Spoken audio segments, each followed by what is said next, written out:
Carlos Ramirez, owner of NVS Audio in Roselle, New Jersey. Today, we get to talk about the Ground Zero Yellow Basket 8-inch coax. It's the GZCF8.0spl. So, it's the follow-up to its little brother, GZCF6.5spl. So, this has been the #1 selling motorcycle coax on the market because it's weatherproof. For the price point, $299 retail, nothing produces as much mid-bass. It's a good sounding speaker, handles a ton of power, performs well. So they released its big brother. It's an 8-inch version of the same speaker. So there was a couple of things that had me curious, and I couldn't wait to get this on the test bench, was the price difference. There was a couple of things I wasn't sure how they were going to handle, and I like the way they handled it because the price difference between the 6 and the 8 is only $50. So it's $300 for the 6, $350 for the 8. So after going over the specs, I realized why they were able to do it.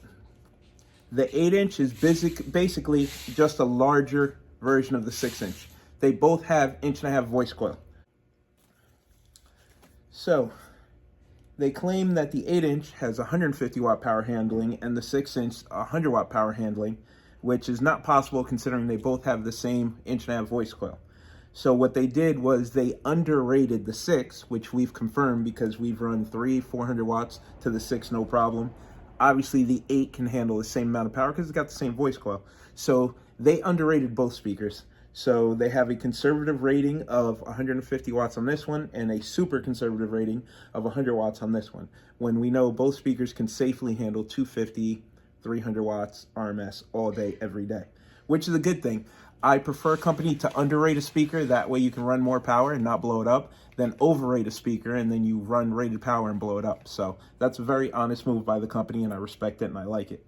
So couple of differences. Something that had me confused is the 6-inch comes with a 12 decibel per octave crossover, but the 10-inch comes with, the 8-inch comes with a 6 decibel per octave crossover. So there's technically less tweeter protection on the 8 than there is on the 6. They're using a different capacitor on both, so I'm assuming this has a much higher cutoff frequency than this.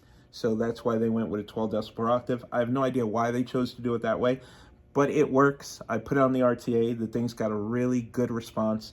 It plays pretty flat up to 20K, but you could tell that the tweeter is pulled back on pink noise. And obviously they did that since when you cross it over low, you don't want to wipe out the tweeter. So I don't know why they approached it that way. Maybe it was to keep costs down, being that this is a larger speaker and it's only $50 more than this speaker. So maybe that's why they did it, but whatever, it works. I RTA'd it. It's got a really good frequency response, handles power, it's got a lot of mid-bass. So being that the speakers are so similar, I expected the frequency response to be similar, and it is. The 6.5 claims to play down to 50 hertz. The 8-inch claims to play down to 40 hertz. With a larger cone, I figured that would make sense. I'm not sure if it's the volume of the small enclosure that I'm using, because I'm using one of these 8-inch boxes, which has about 1/3 of a cubic foot, maybe less, maybe 0.25 cubic feet of airspace. Maybe a little more airspace, the 8 could play lower, but the 8 played just about as low as the 6, so we didn't get any additional mid-bass out of the 8, but it was louder because it is a larger cone.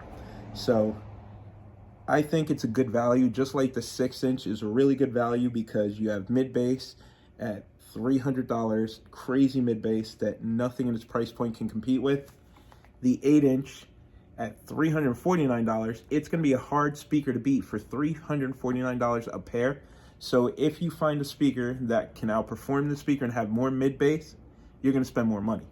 So to get a set of really good performing speakers and to be able to get 2 6.5s and 2 8s for $649, I think is an extreme value. I think that's a steal.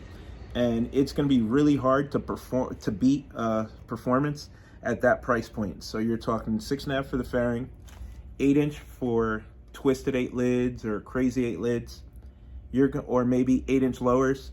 You're going to have a really good sounding bike with a good amount of mid bass for less than $1,000 in speakers. I see value in that. I think they're going to do really well with these.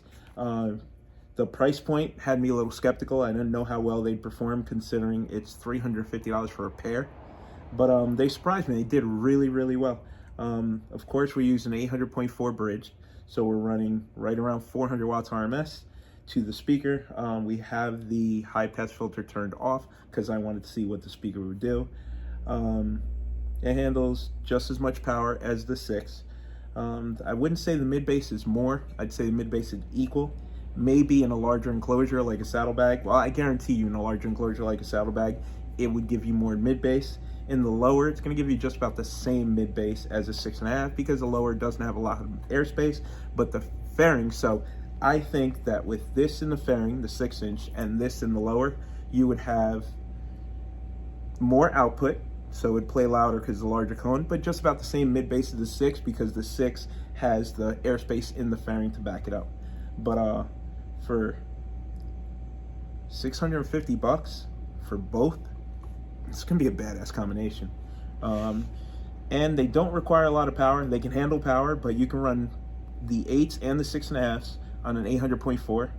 They would do better on 2 404s bridged, so you can get 200 watts to this one, 200 watts to this one, or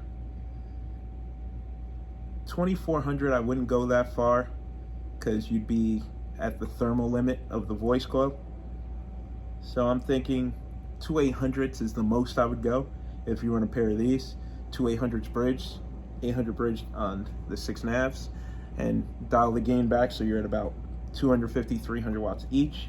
And then on the 8, you can let it fly 350, 400 watts RMS each. But obviously running a DSP, 12 decibel per octave, slope, and conservative tune, watching the low end, you can get these things to rock. So I'll show you what I saw on the screen and how they play and how they sound, but I'm really impressed. For $350 for the pair, this is going to be a hard 8-inch speaker to beat. Sounds good, has mid bass, handles power. Good job, Ground Zero.